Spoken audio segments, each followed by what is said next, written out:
Hey there, folks. Welcome to our cozy nook of tales and adventures. Today, like every episode, we're unlocking the doors of imagination to explore new worlds, meet fascinating characters, and experience unique emotions. I promise to take you on an unforgettable journey through the power of words.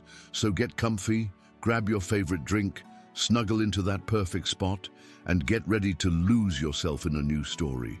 Leave the outside world behind for a while and dive with me into the depths of storytelling.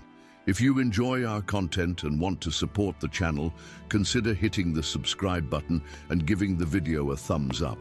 Now, without further ado, let's dive into today's story. Beyond the ancient stones of Winterfell, where the godswood whispered secrets old as time itself, Bran Stark sat motionless beneath the heart tree. His physical form remained there, a vessel empty of consciousness, while his mind soared across leagues of snow and stone. Winter winds howled across the northern wastes, but Bran felt none of it. His journey took him not through space, but through the tangled webs of dreams and memories. 3 days prior, word had reached Winterfell that Jon Snow had fallen after a brutal encounter with the White Walkers. The Lord Commander of the Night's Watch lay in a fevered sleep at Castle Black, his body burning with unnatural heat, while his mind wandered dark corridors no living man should tread. For 3 days and nights, Bran had attempted to reach him, to find him in the vast tapestry of consciousness that only the three-eyed raven could perceive. On this third night, as the blood-red leaves of the weirwood rustled without wind, Bran finally found the thread that led to Jon. "There," whispered Meera Reed, her hand clasping Bran's cold fingers as his eyes rolled white. "He's found him." The world around Bran shifted and coalesced into the chambers of Castle Black. Jon's physical form lay on a simple bed, his dark curls damp with sweat, his face twisted in pain. But Bran could see beyond flesh. He saw the storm of dreams that raged within Jon's mind, a tempest of ice and fire. Bran reached out with his consciousness, allowing himself to be pulled into the maelstrom. The transition was violent, unlike his usual gentle drift into visions. This was Jon's mind fighting against itself, two ancient bloodlines at war within a single vessel. When the chaos settled, Bran found himself standing in a snow-covered clearing. Before him stood two figures locked in eternal combat, a massive direwolf with fur white as the moon, and a dragon with scales black as night. Neither could overcome the other. Neither would yield. "Jon," Bran called, his voice echoing strangely in this dreamscape. "Jon, it's Bran. I've come to help you." The combatants paused, both turning their ancient eyes toward the intruder. The wolf's eyes were red as weirwood sap. The dragon's gleamed like molten gold. For a moment, Bran feared they would unite against him, but then a third figure emerged from between them, Jon Snow himself, looking lost and confused. "Bran!" Jon's voice was distant, as though speaking across a great chasm. "How are you here? Am I dead?" "Not dead," Bran replied, stepping forward. "But you're lost between worlds, between identities. I've come to help you find your way back." Jon looked from the wolf to the dragon, understanding dawning slowly across his features. "These beasts, they're fighting over me." "They're not fighting over you, Jon. They are you." Bran gestured to the creatures. "The wolf is your Stark blood, the blood of the first men of winter and the old gods. The dragon is your Targaryen heritage, the blood of old Valyria, of fire and conquest." Jon staggered backward. "What madness is this? I am Ned Stark's son." "You are the son of Lyanna Stark and Rhaegar Targaryen," Bran said, the words hanging like icicles in the frozen air. "You are ice and fire united. That is why the others fear you. That is why you must learn to command both beasts." As if understanding Bran's words, the wolf and dragon ceased their struggle, turning their ancient gazes upon Jon. The clearing dissolved around them, and suddenly they stood in a different place. A tower in a red mountain pass, where blue winter roses scattered across a bed of blood.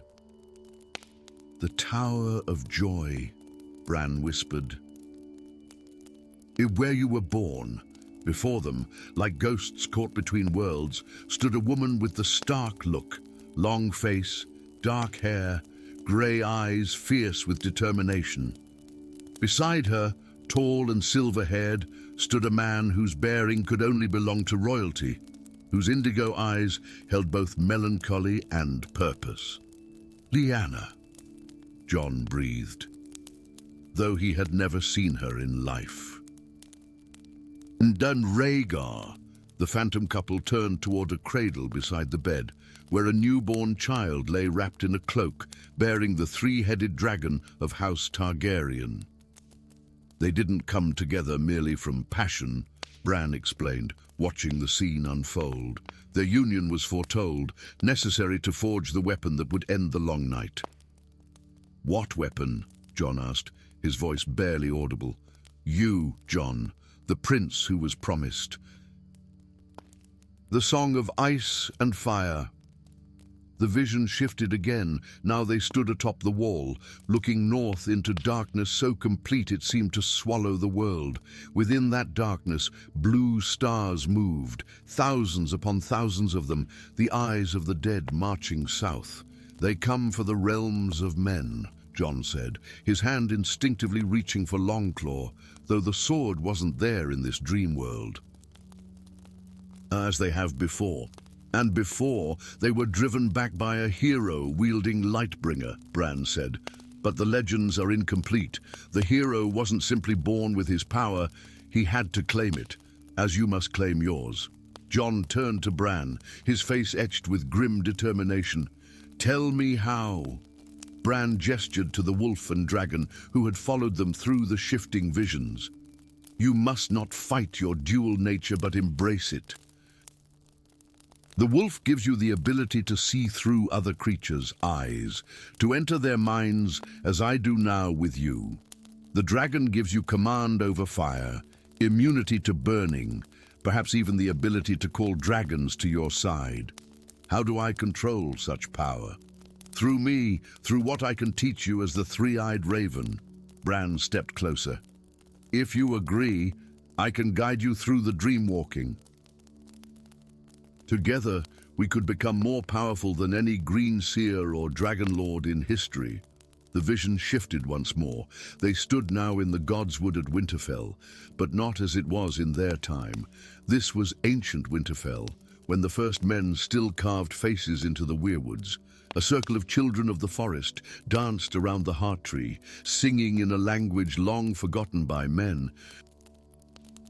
At the center stood a figure wearing a crown of bronze and iron, Brandon the Builder, raising Winterfell's walls with magic as old as the world. "Our ancestors knew the power of dreams," Bran said. "They could shape stone with song, raise walls that magic couldn't penetrate, forge pacts with creatures we now consider myths." Jon watched, mesmerized by the ancient scene. "And you believe I can learn this power?" "I know you can." "But..."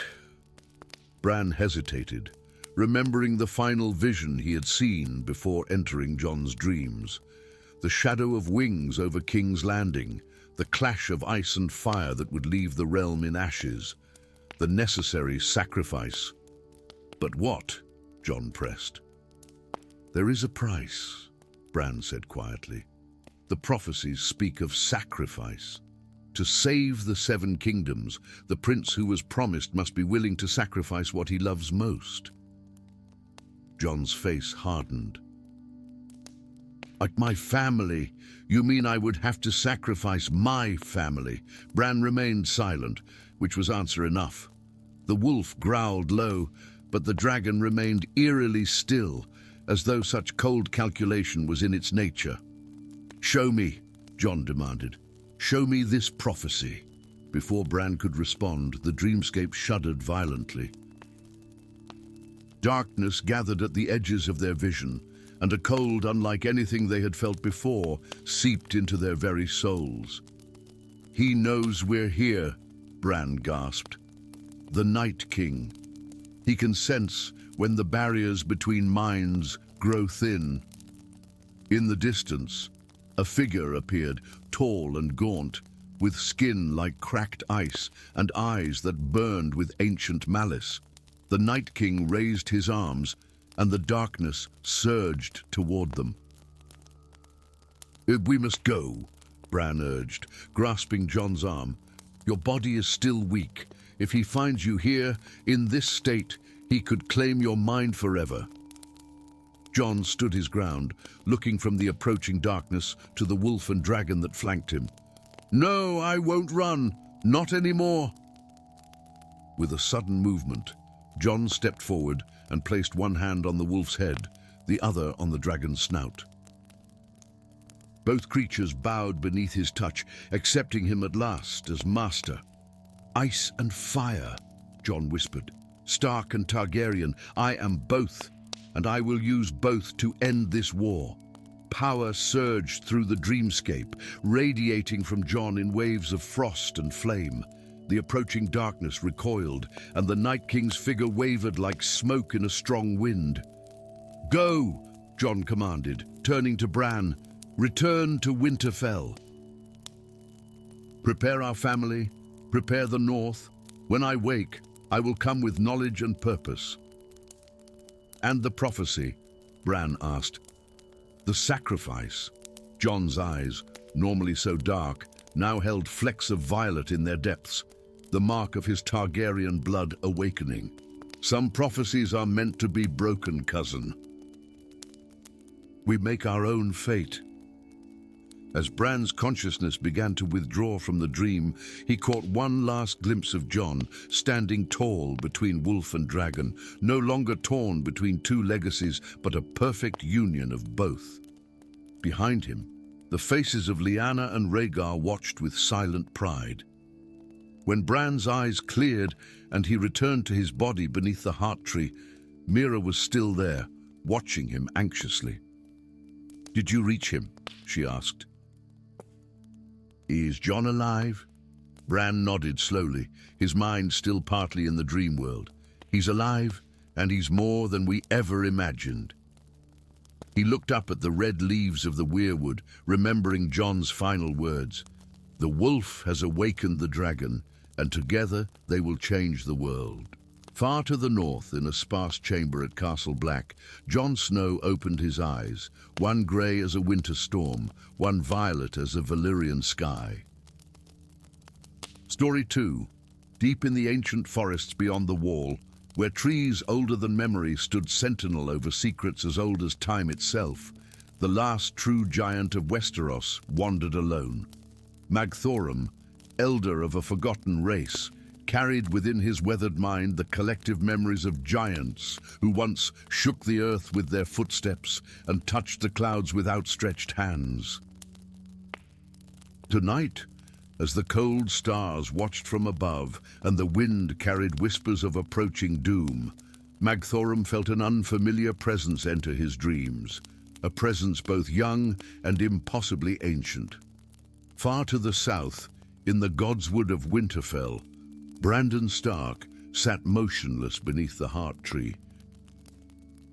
His physical form remained rooted like the weirwood itself, white eyes staring into nothingness while his consciousness soared northward, beyond the broken wall, seeking the mind of the giant whose dreams had called to him for 7 consecutive nights. "He's gone deeper than before," whispered Meera Reed, her breath forming clouds in the frigid air as she maintained her vigilance over Bran's vulnerable body. "Whatever he seeks must be important." Within the vast expanse of shared consciousness, Bran found himself looking through eyes set higher above the ground than any human's. The world appeared different, colors more muted, scents more vivid, the cold less biting. He was experiencing the world as Magthorum did, seeing through eyes that had witnessed centuries pass like seasons. "Little crow that is not crow," rumbled a voice that seemed to emanate from the very earth. "Why do you nest in old Mag's thoughts?" "I seek knowledge," Bran answered, his voice sounding small even within the shared mindscape. "About the others, about how to defeat them." A deep tremor, something between a laugh and a sigh, shook the mental connection. Mag knows. Mag remembers. But memory hurts. Memory burns like ice fire.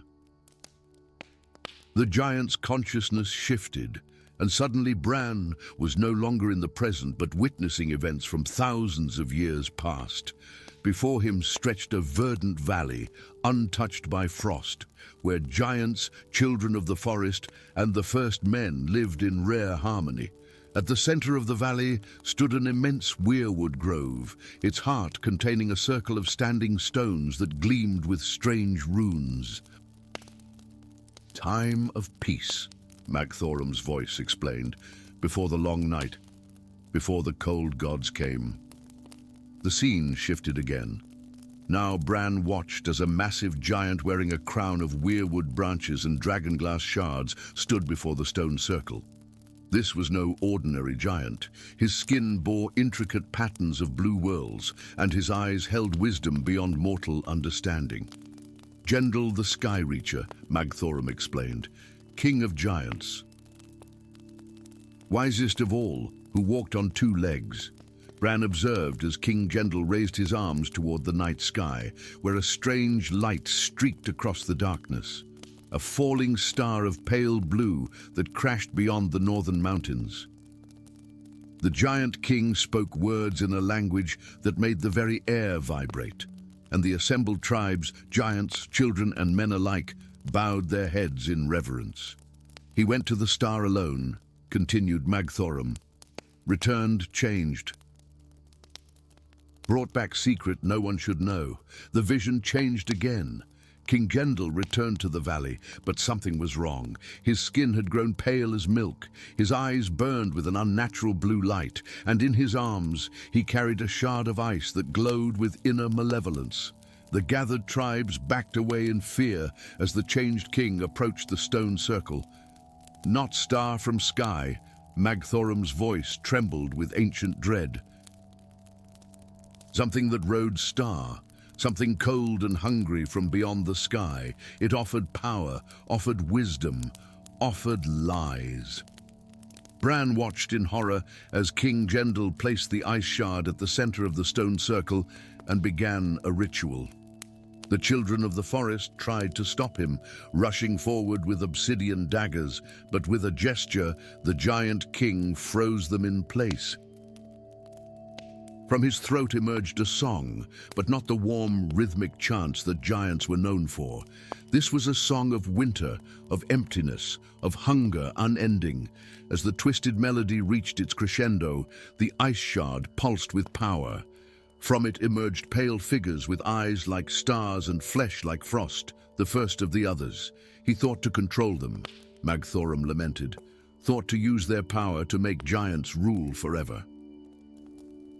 But cold gods serve no one. They turned him, turned many, started the long night. The vision shifted once more. Now, Bran saw a desperate battle. The remaining giants, allied with the children and the first men, fought against the growing army of the dead.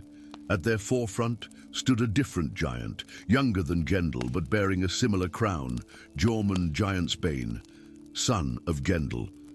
He learned father's song but changed notes. Made song of life instead of death. Jormund stood atop a hill, playing an instrument fashioned from weirwood and dragonglass. From it came a melody that seemed to warm the very air, causing the advancing whites to falter and the white walkers to shriek in pain. Wherever the song reached, the dead fell and did not rise again. Song of sunlight, song of heartbeat, song of growing things, opposite of cold song, but cost was high. As Jormund played, his life force visibly drained. With each note, his massive frame diminished until, as the battle ended and the dead retreated northward, he collapsed. Not dead, but diminished, no larger than a man. Sacrifice, Magthorum explained. Giant size for giant song, power traded for power, not enough to end cold gods, but enough to push them back, to build the wall. The visions faded, returning Bran to the present moment, still sharing Magthorum's consciousness under the starlit sky. The song, Bran whispered. If we could find it again. Song not lost, Magthorum interrupted. Song scattered. Each giant keeps one note, one pattern. Together we knew whole song once. Now only Mag remains. But if you're the last, then the song is lost, Bran said, despair creeping into his voice. Not lost while any giant lives, came the reply, even those not true giants anymore. Suddenly Bran understood. Wun, the giant at Castle Black, and the wildling giant kin. Yes, descendants of those who gave up size for survival. They carry fragments, in blood, in bone, in dreams they cannot remember upon waking. How do I find these fragments? How do I piece them together? You must walk in dreams of all who carry giant blood. Must find instrument of Jormund, the winter horn, hidden beneath mountain called Fist of First Men. And if I succeed, if I reconstruct the song and find the horn, Magthorum's consciousness grew solemn. Then you must pay price. Song requires life force of one who sings. Giant's life for giant's song. I'm no giant, Bran whispered. No, but you fly between minds like ravens between trees. You could gather notes, gather strength from many. Share burden, or what? Or bear it all yourself. Become anchor for song. Remain forever in past, in dreams, while your body plays horn in present. Sacrifice walking in world of men to save that world. The implications settled over Bran like fresh snow. To save humanity, he might have to abandon his own humanity, to become permanently lost in the rivers of time and consciousness, gathering and preserving the song while his physical form became merely an instrument for its expression. Before he could respond, a new sensation interrupted their communion, a bone-deep cold that neither giant nor greenseer could ignore. They come, Magthorum rumbled, fear evident even in his ancient mind. They feel us remembering. They always know. In the distance, through the giant's eyes, Bran saw them, pale shapes moving through the darkness, bringing with them unnatural silence and biting cold. The White Walkers had sensed their communion, had felt the stirring of the ancient knowledge that threatened their existence. Go, little crow that is not crow, Magthorum urged. Find the fragments, find the horn. Mag will delay them. They'll kill you, Bran protested. Mag is last. After Mag, no more true giants. Better to die defending secret than die for nothing. The mental connection began to fade as Magthorum pushed Bran's consciousness away, back toward Winterfell. I'll return, Bran promised as the link between them stretched thin. I'll find the song. Your sacrifice won't be in vain. The last sensation Bran experienced before being thrust back into his own body was the sound of Magthorum's voice, not in words but in music, a single haunting note that seemed to carry within it the sorrows and hopes of an entire vanished race. In the godswood of Winterfell, Bran's eyes cleared, returning from white to their normal Tully blue. Mira leaned forward anxiously, her hand on his shoulder. Bran, what did you see? You were gone so long this time. He looked up at her, his young face grave with newfound purpose and the weight of ancient knowledge. I need to reach Castle Black, he said. I need to speak with Wun and the wildlings who claim descent from giants.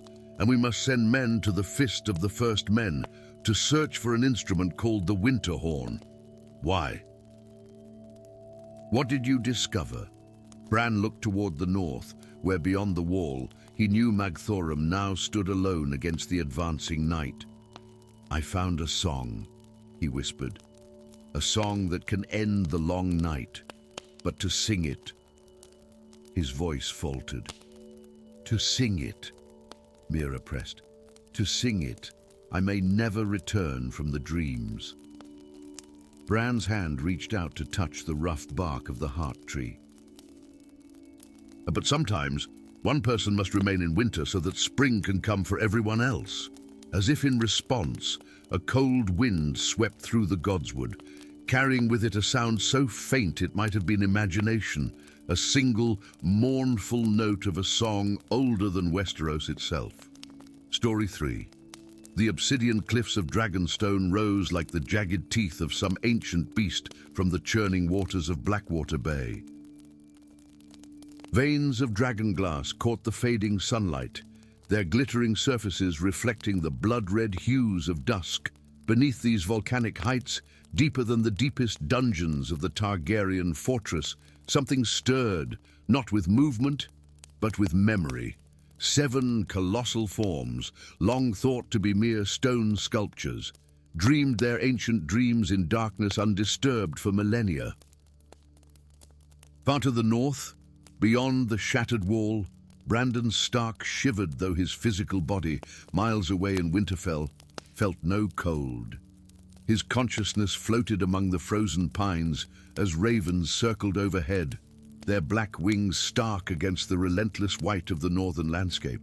Through their eyes, he watched the army of the dead advance, a tide of pale blue eyes and rotting flesh that moved with dreadful purpose toward the realms of men. They grow stronger, Bran whispered, though there was no one in this dreamscape to hear him. The Night King grows bolder. As if summoned by his thoughts, a cold presence brushed against Bran's consciousness, ancient, implacable, hungry. The Night King knew he was watching. Worse, he seemed to be expecting it, almost inviting Bran's observation. The pale figure mounted on his dead horse raised his head, icy blue eyes searching the sky until they found the ravens. His lips curled in what might have been a smile. Bran withdrew in alarm, pulling his consciousness back through the weave of time and space. But instead of returning to his body in Winterfell, he found himself drawn elsewhere, pulled by currents of memory and magic to a place he had never physically visited, Dragonstone. The island fortress materialized around him, but not as it stood in the present day. This was Dragonstone as it had been on the eve of Aegon's conquest, when Valyrian magic still hummed through its obsidian walls. Bran drifted through torch-lit corridors where Targaryens with silver hair and purple eyes spoke in hushed tones of dreams and dragons. They seemed unaware of his presence, these ghosts from 3 centuries past. A young woman with striking violet eyes stopped suddenly in a corridor, her gaze fixing directly on where Bran's consciousness hovered. "Who are you, Dreamwalker?" she asked, in high Valyrian, words Bran somehow understood. "What brings you to the Dragonmont's heart?" Before Bran could answer, the vision shifted. The woman dissolved like smoke, and Bran found himself descending, pulled deeper into the volcanic mountain upon which the fortress was built. Down through layers of stone and history he went, until he reached a vast chamber that pulsed with latent heat and ancient power. 7 massive forms lay in a perfect circle, their stone bodies arranged around a central pit from which faint red light emanated. Dragons, each larger than any Targaryen Mount Bran had ever seen in his visions, each with scales that seemed to be carved from solid rock. But as Bran drew closer, he realized with growing wonder that these were not sculptures at all. They were alive, or rather, they had been once. Some powerful magic, had transformed these primordial creatures into stone, freezing them in poses of slumber. Yet within those stone bodies, Bran sensed flickering consciousnesses, dreaming their age-long dreams. Ice dragons, Bran whispered, the ancient term rising unbidden to his mind. The first dragons. A new presence entered the chamber, not physically but another consciousness joining Bran in this vision of the past. The fractured, unstable mind of a man touched by both greatness and madness. "And they must burn," whispered the voice of Aerys Targaryen, the man history would remember as the Mad King. "Burn them all before they wake." Bran turned, finding himself face to face with the ghostly image of Aerys, not the wild-haired, claw-fingered king of his final days, but a younger man with haunted eyes that held the weight of terrible knowledge. "You saw them too," Bran said, understanding dawning. "The dragons beneath Dragonstone. In dreams," Aerys confirmed, his voice strangely lucid in this shared vision. "In the flames. The pyromancers thought I meant the people of King's Landing, but it was always these that needed burning. The Valyrians imprisoned them for a reason. Boy, the stone dragons, the ice worms. If they wake..." The vision shifted again. Bran saw Valyria at its height, a gleaming city of impossible spires and bridges where dragons soared between towers of white marble. In a chamber similar to the one beneath Dragonstone, 13 robed figures stood around 7 magnificent dragons whose scales shimmered with a cold blue light. "This must be done," said one of the dragon lords, her face solemn beneath a silver mask. "The Amethyst Empress has foreseen what will come if the ice dragons fly again. The long night, the end of all things. They are the firstborn," protested another.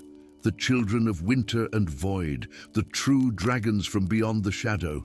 We cannot destroy them. Their magic is too deeply woven into the fabric of the world." "Then we shall bind them," declared a third, raising a staff crowned with a glowing ruby. "Turn their flesh to stone, their fire to ember. Hide them where the Bloodstone Emperor and his Night's King can never find them."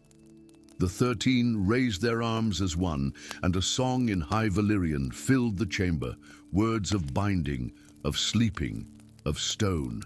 The blue-scaled dragons roared in defiance, but their movements grew sluggish, their scales hardening as the spell took hold. "Hide them far from the shadow," commanded the silver-masked woman. And in the west, beyond the narrow sea, on the island of dragons, the vision faded, resolving once more into the chamber beneath Dragonstone. But now Bran saw it as it existed in his own time, the stone dragons still arranged in their circle, but the magic containing them visibly weakening. Faint blue light pulsed beneath their rocky hides, and hairline cracks spread across their surface. "The wall has fallen," Bran realized aloud. "The Night King has crossed. The spells are failing." "Not failing," came a new voice, ancient and resonant, responding. Bran turned to find himself facing a familiar figure, the wizened form of the previous three-eyed raven, the man who had guided Bran before his death in the cave beyond the wall. "The dragons were not imprisoned merely to keep them from causing harm," the old man explained, his roots still tangled with the weirwood throne where he had died. "They were bound as a last resort, a final weapon against the others." "I don't understand," Bran said. "The ice dragons are not creatures of the Night King, though they share his winter nature. They are his ancient enemies. The Valyrians bound them away, not only for the danger they posed to men, but because the Dragon Lords feared any power they could not control. And now they're waking," Bran whispered, watching as another crack spread across the stone hide of the largest dragon. They sense the Night King's return. They hunger for vengeance against the one who corrupted their kind. The others were once dragons too, before the Bloodstone Emperor's dark magic twisted them. Bran's mind reeled with the implications. If they wake, can they defeat the Night King? Perhaps, the old raven said, but afterwards, dragons answer to no master, and these, least of all, they are winter-made flesh, hunger-given form. They may save mankind from the others, only to destroy the world themselves. There must be a way to control them, Bran insisted. There is one possibility, the old man conceded. A ritual. Blood of the dragon, freely given. Blood of the first men, willingly sacrificed. The horn of winter, blown by one who can command both ice and fire. Jon and Daenerys, Bran realized. Their blood.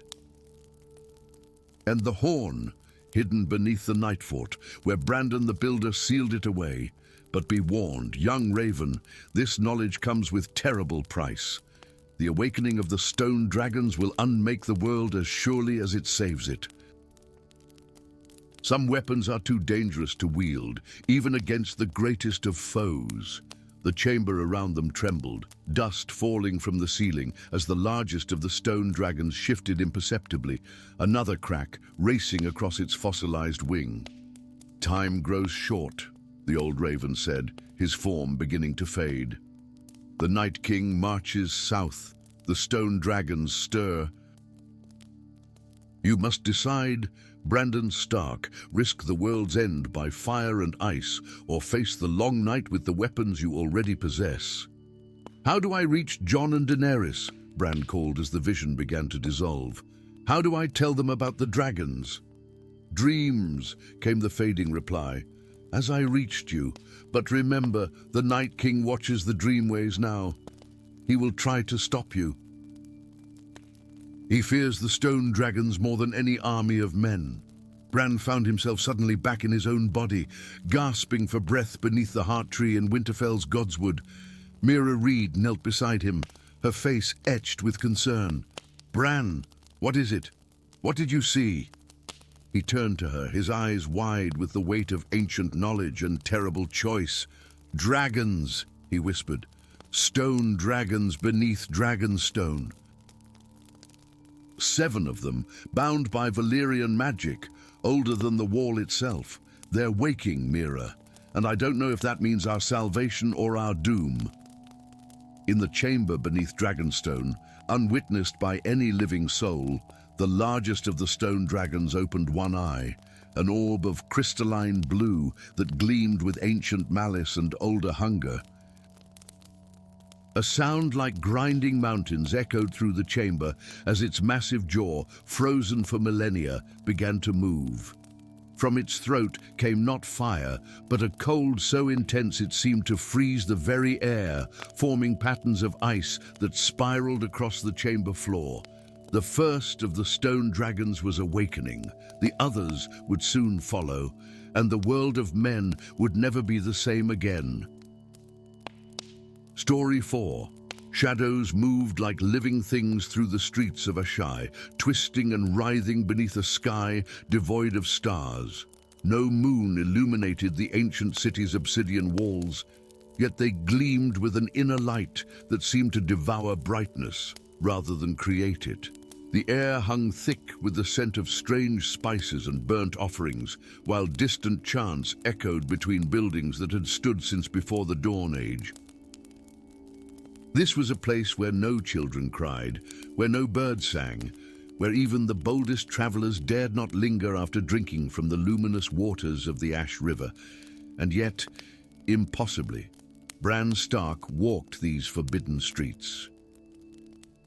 His physical body remained in Winterfell, seated beneath the heart tree and the godswood, but his consciousness, freed by the power of the three-eyed raven, had followed a calling that pulled him across seas and continents to the easternmost edge of the known world.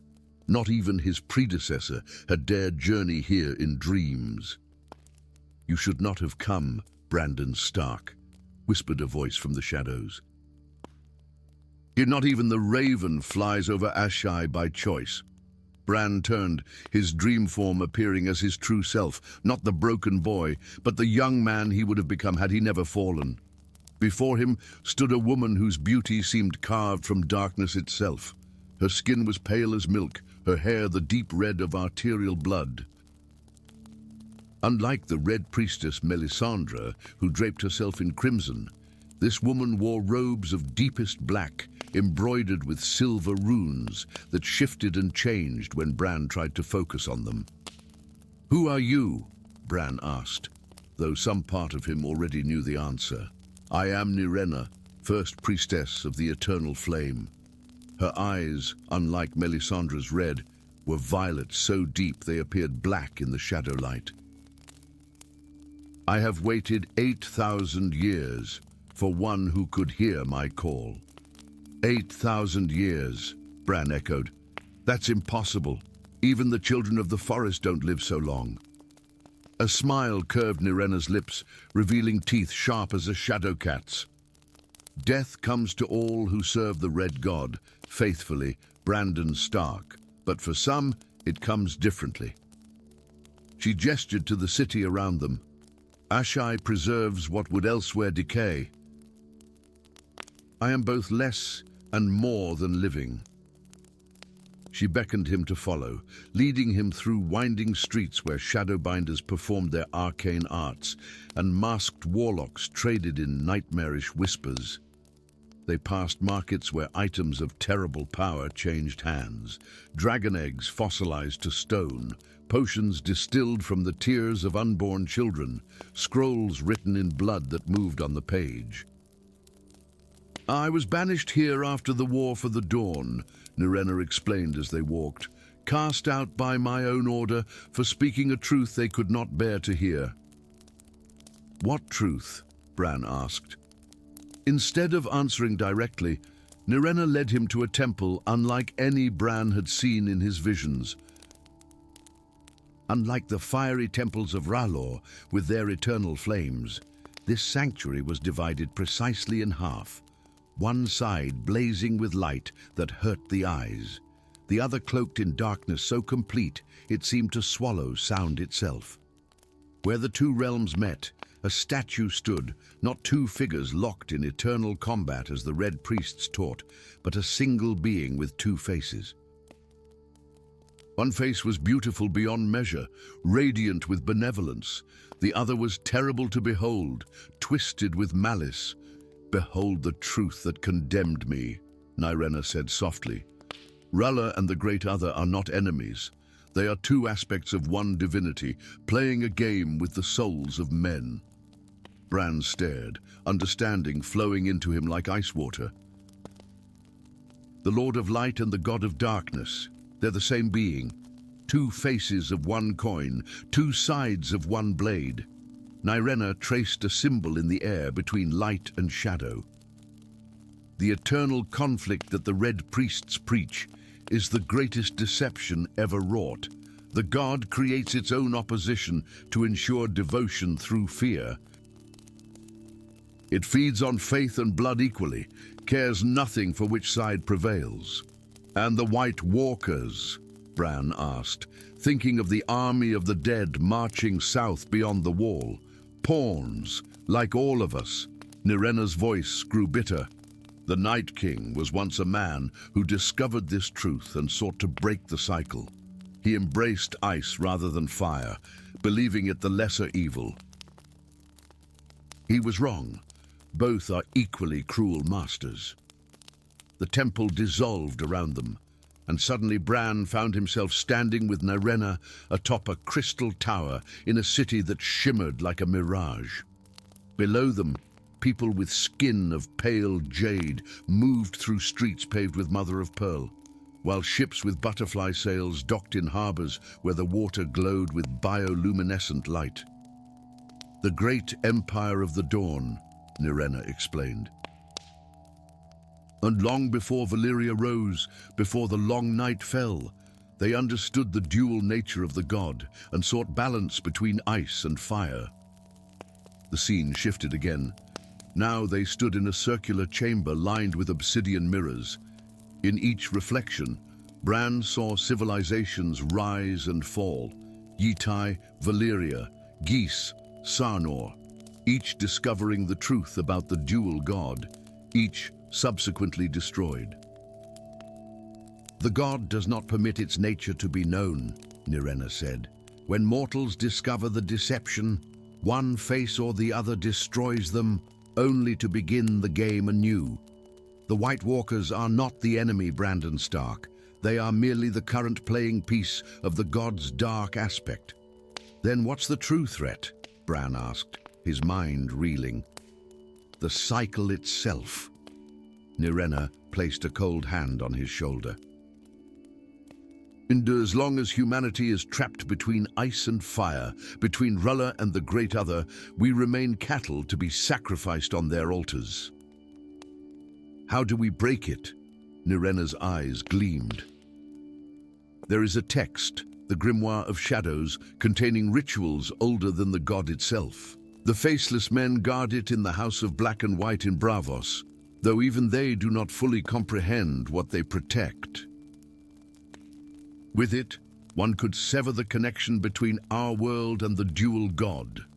And you want me to find this grimoire, Bran surmised. Not alone.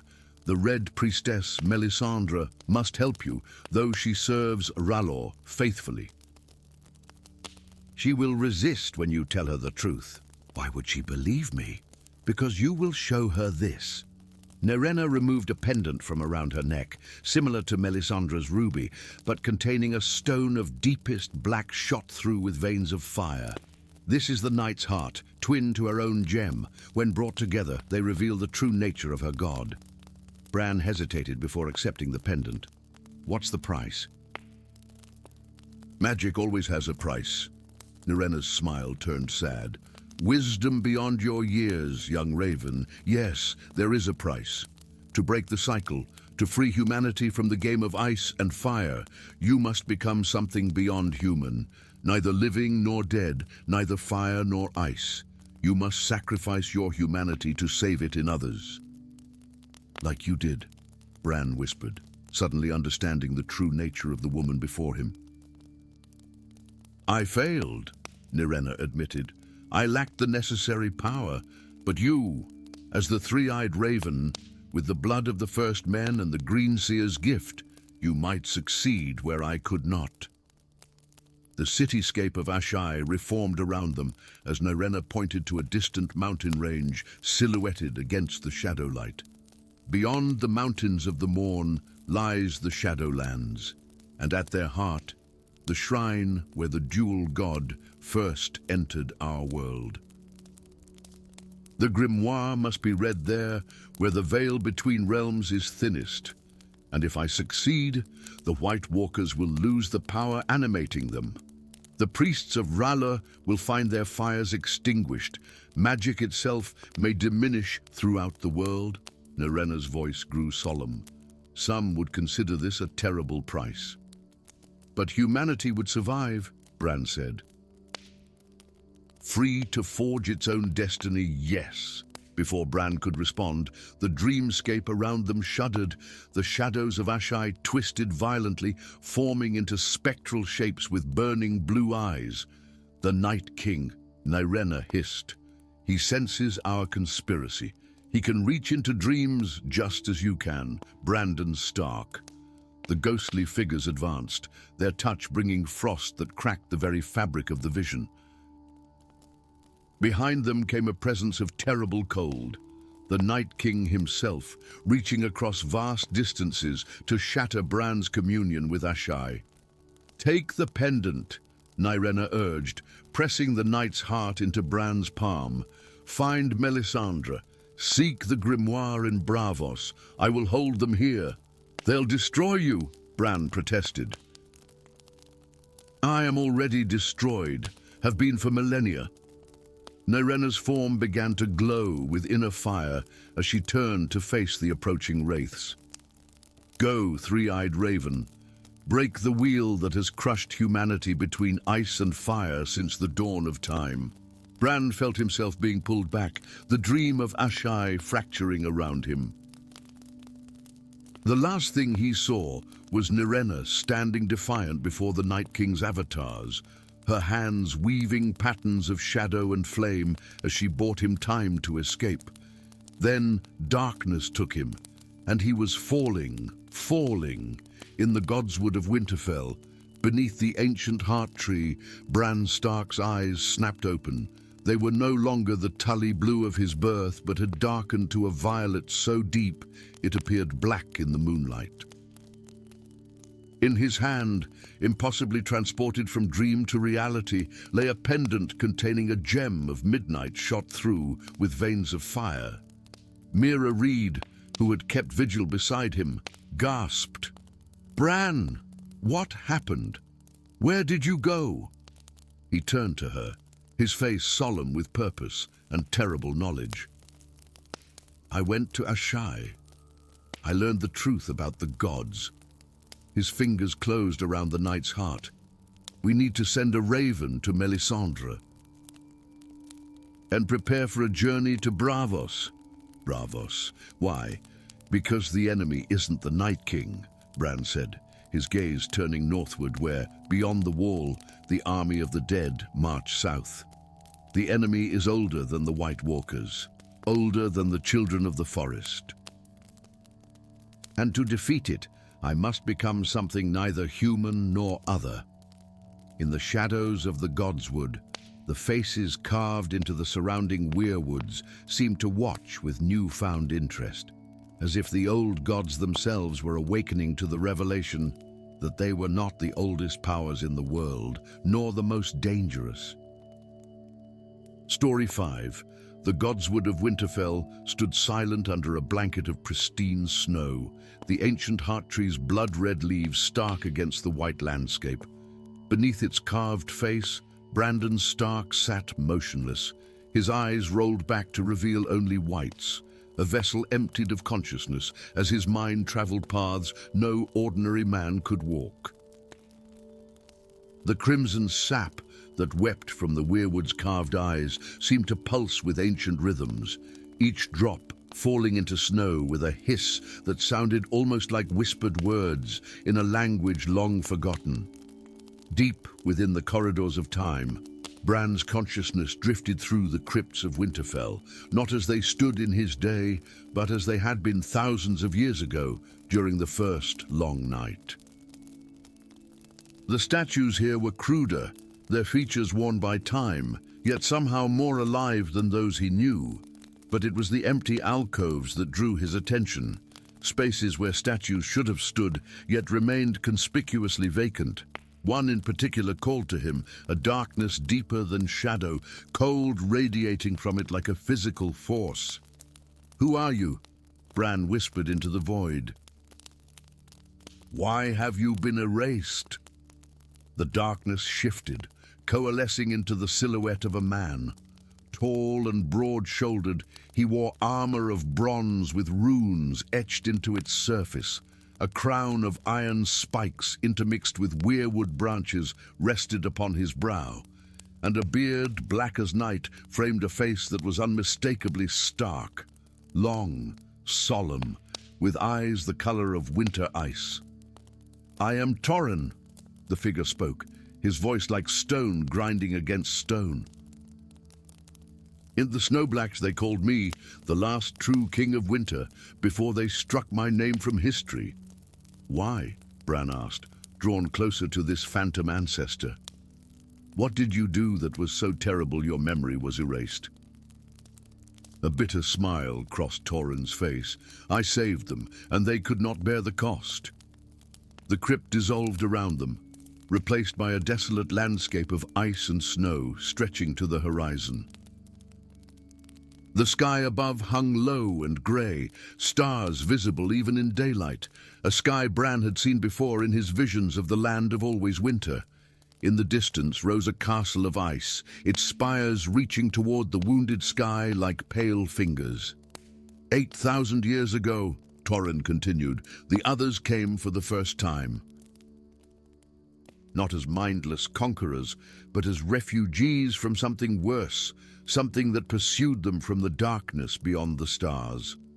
Before them materialized a battle scene, children of the forest and first men fighting side by side against the White Walkers and their army of whites.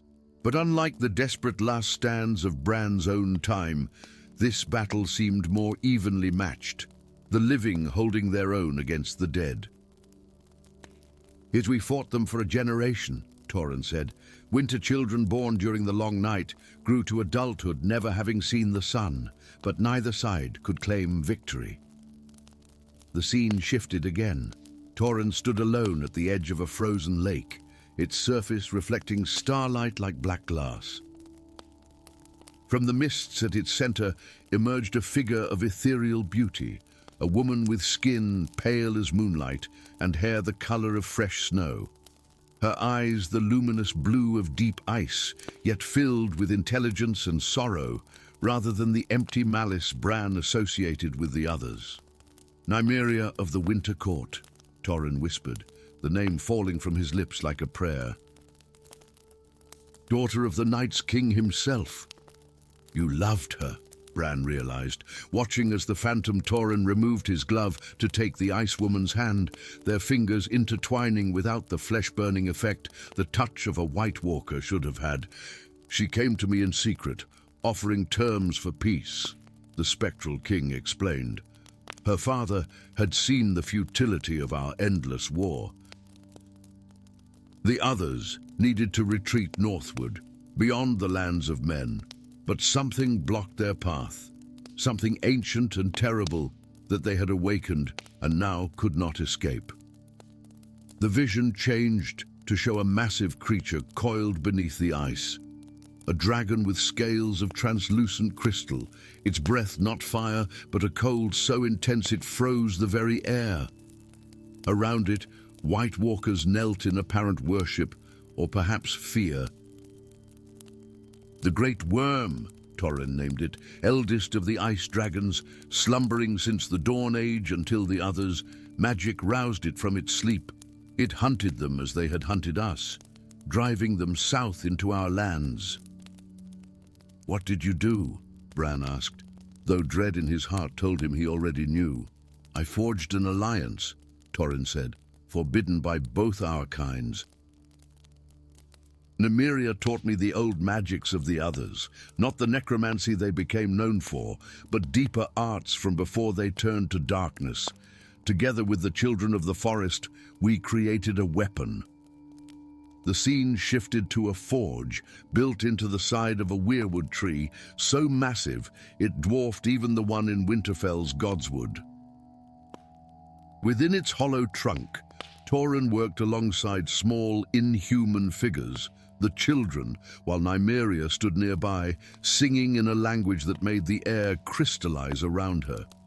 On an altar of black stone lay a sword unlike any Bran had seen.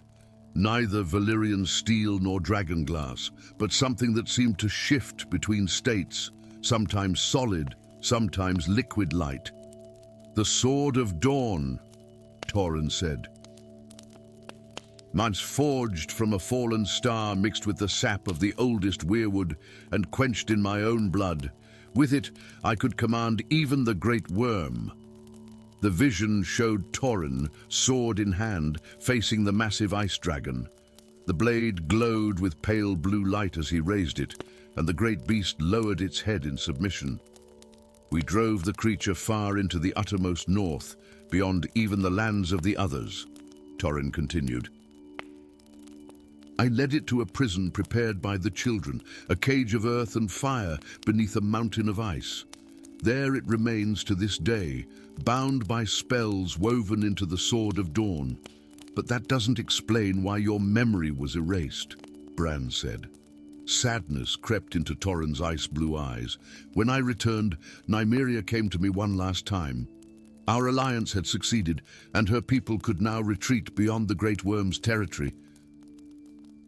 But she offered me a choice: join her in the Kingdom of Winter, rule at her side as consort to the Princess of the Others, or remain with my own kind and never see her again." The scene showed Torrin and Nymeria standing atop the wall, newly built, smaller than in Bran's day but recognizable still. Between them, the sword of dawn gleamed in the starlight. "I chose her," Torrin whispered. "I would have gone with her beyond the wall, taken the sword of dawn with me. For love, I would have abandoned my people." "But you didn't," Bran said, understanding dawning. "Something stopped you." "My brother, Brandon the Builder," Torrin confirmed. "He discovered our plan and confronted us on the wall. He argued that the sword was too powerful to disappear into the lands of the others, that it must remain with the Starks to protect the realms of men should the great worm ever break free. The vision showed another man, similar in appearance to Torrin, but stern-faced and unyielding, blocking their path. Words were exchanged, then angrier words, and finally steel was drawn.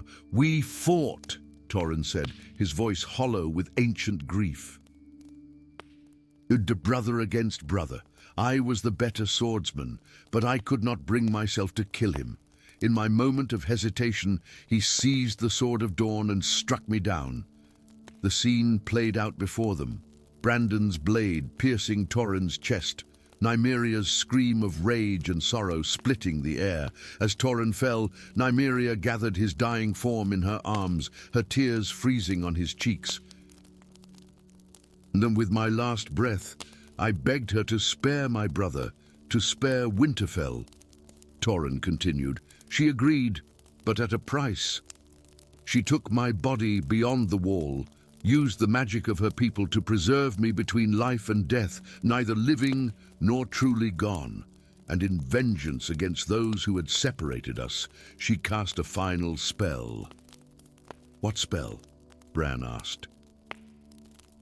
"That the sword of dawn would be lost until another Stark loved another, as I had loved her.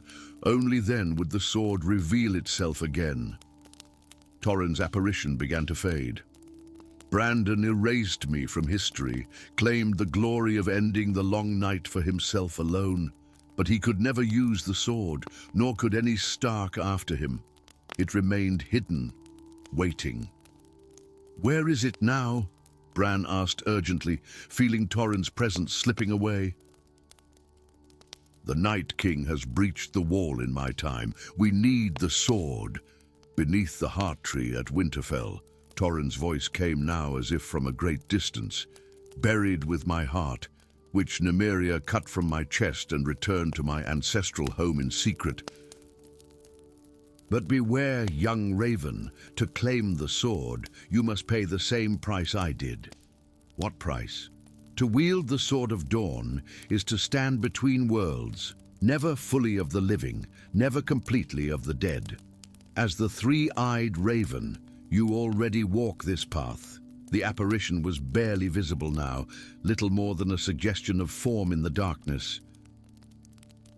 "But to unleash its full power against the great worm, which stirs once more beneath the ice, you must love as I loved and sacrifice as I sacrificed."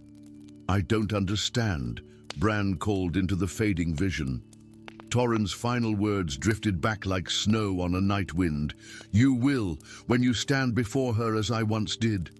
The Night King was once a man, and what a man created, a man can undo. Find her, Brandon Stark. Find the daughter of winter who walks among the dead. She has waited 8,000 years for one with my blood to come north again." The vision shattered like ice, and Bran gasped as his consciousness slammed back into his body beneath the heart tree of Winterfell. His eyes cleared, returning from white to tully blue, but a new understanding burned within them. "Mira," he said to the young woman who kept faithful watch beside him, "bring me a spade. There's something buried beneath this tree that has waited thousands of years to be found." As Mira hurried to obey, Bran placed his palm against the ancient weirwood's bark, feeling the steady pulse of old magic beneath its surface. Somewhere far to the north, beyond the shattered wall, he sensed another consciousness becoming aware of him. ancient, cold, yet not entirely malevolent. The daughter of winter, waiting for a Stark to fulfill a promise made 8 millennia ago. "I'm coming," he whispered, both to the tree and to that distant awareness, "and this time we'll finish what Tauren started." Beneath his palm, the heart tree's sap ran faster, like blood quickening with anticipation of what was to come. Story 6. The whispers came first, sibilant and seductive, weaving through the roots of the weirwood like serpents of sound. Bran Stark, his physical body curled among the pale roots far beneath the frozen earth, felt his consciousness pulled not northward toward the advancing army of the dead, but eastward, across seas he had never sailed and lands he had never walked. This should not be possible, the raspy voice of the three-eyed raven, Blood Raven, echoed in the chambers of Bran's mind. No greenseer has ever seen beyond the shadow, yet the pull was irresistible, dragging Bran's consciousness across the known world, past the free cities, beyond the Dothraki Sea, through the jade gates of Korth, and finally toward a city where nightmares were born, Asshai by the shadow. Under a blood-red sky that never knew true daylight, Asshai rose before him, a vast metropolis of oily black stone that seemed to devour what little light dared touch it. Rivers glowed with phosphorescence, casting eerie reflections upon towers that reached toward the crimson heavens like grasping fingers. Shadowbinders walked the twisted streets, their faces concealed beneath lacquered masks of midnight hue, while dragons of smoke and ash circled overhead, manifestations of dark sorcery rather than flesh. "You should not be here, Brandon Stark," a voice whispered, seeming to emanate from the very stones of the city. "No Corvo de Tres Olhos has ever peered behind our veil." Bran found himself drawn to a temple at the city's heart, a massive structure carved from a single piece of obsidian, its walls adorned with reliefs depicting gods from across the known world. The old gods, the seven, Ralla, the drowned god, the many-faced god, and others without name. Yet in each carving, something was wrong, as if beneath the familiar visages lurked another face, ancient and terrible. "What is this place?" Bran whispered, his voice carrying no sound in this vision realm. "The temple of the faceless true god," came the answer, though none had spoken aloud. "Want the one behind all masks, the primordial deity that slumbers beneath the smoking sea." Within the temple's inner sanctum, red-masked priests surrounded a pool of liquid darker than night. As they chanted in a language that predated Valyria, Bran saw images form in the fluid, a vast entity chained beneath the waves, its form constantly shifting between man, beast, and abomination. Each time it changed, one of the known gods of the world appeared briefly before dissolving back into the writhing mass. Horror dawned on Bran as understanding came. All the gods, they're just fragments, just masks. Yes, Brandon Stark.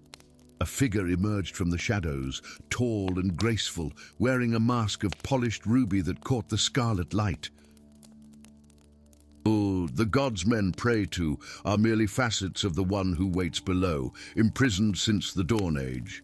We are the keepers of the final truth, and we have awaited the time of awakening."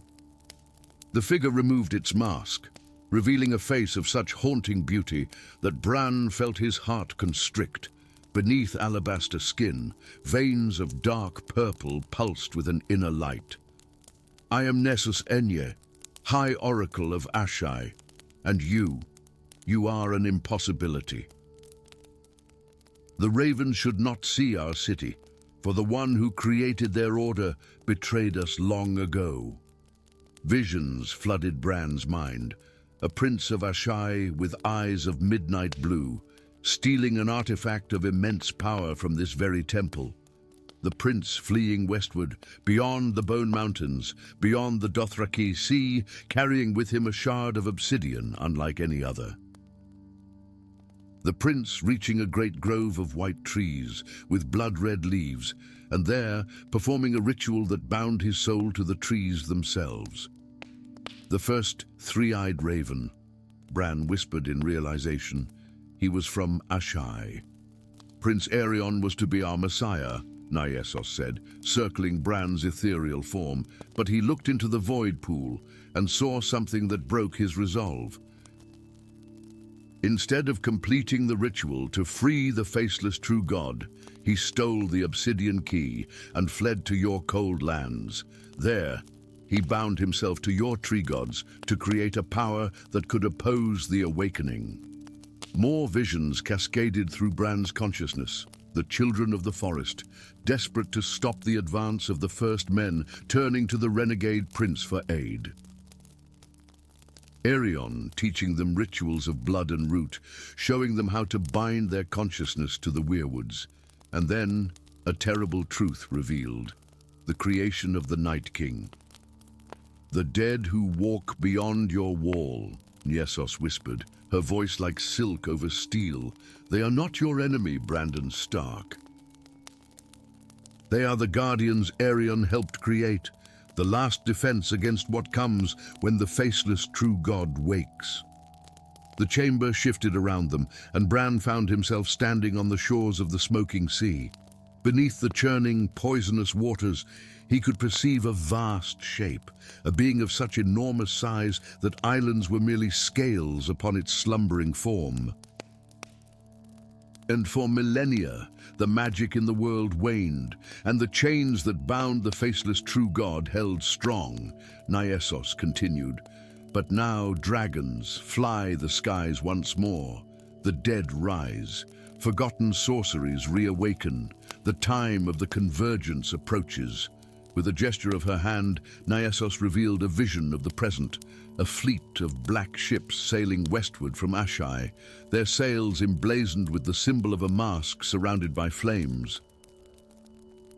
Upon the lead vessel stood a figure in robes of deepest crimson, cradling in his arms an object wrapped in shadow cloth. My brother, Zarios, carries the last shadow dragon egg, Nyesos explained. When it hatches beneath your wall, where fire meets ice, the final key will turn and the faceless true god will rise again. Bran felt a chill pervade his being. And what happens then? Nyesos smiled, a terrible beauty in her violet eyes.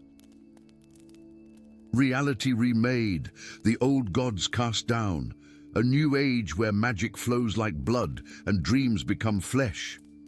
I must stop this, Bran declared, struggling against the vision's pull. Must you?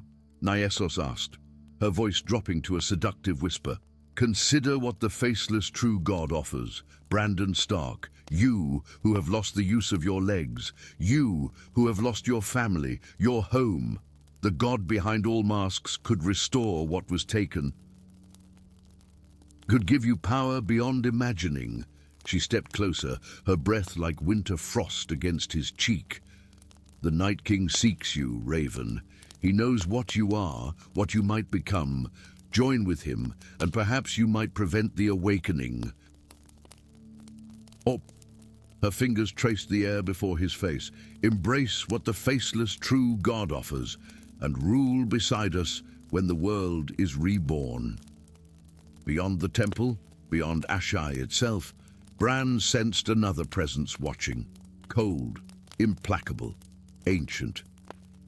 The Night King, his awareness somehow reaching across vast distances, observing this exchange with eyes of frozen blue. There is a third path, came a new voice, one that seemed to emanate from the Weirwood network itself. Bran recognized it, not Bloodraven, but something older, deeper. The original three-eyed raven, Prince Aerion of Asshai. Find me beneath the god's eye, Aerion's voice whispered.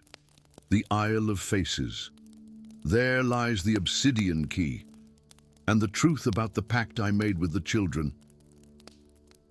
The Night King is not what you believe, nor is the god behind all masks. There is a balance older than either. The vision began to fracture, reality pulling Bran back toward his physical form. As Asshai dissolved around him, Nessus's final words echoed in his mind. "We sail for Westeros, Brandon Stark. When the shadow dragon hatches beneath the wall, seek us out. Choose wisely between ice and shadow, for the third path leads only to oblivion." Bran gasped as he returned to his body in the cave beyond the wall. Mira Reed hovered over him, concern etched on her face. "Bran, what did you see?" "You were gone for days this time." But Bran could only stare in horror at the ceiling of the cave, where the roots of the weirwood had begun to shift, forming a pattern he had seen carved into the black stone of Asshai, a mask surrounded by flames. "We need to go south," he whispered, "to the God's Eye. And we must hurry. Far to the east, on the deck of a black ship cutting through the waves toward Westeros, Zarios Enye unwrapped the shadow cloth, revealing an egg of pure darkness that seemed to absorb the very light around it. Within its depths, something stirred, a creature born of shadow and ancient magic waiting to break free. And beneath the smoking sea, something vast and terrible shifted in its aeons-long slumber, sending ripples across the world. In Winterfell, the hot springs grew warmer. In King's Landing, candles flickered in still air. In Old Town, glass candles burned brighter than they had in centuries. The masks were beginning to crack. The faces of the gods grew thin, and beneath them all, the faceless true god stirred, awaiting its heralds from the shadow.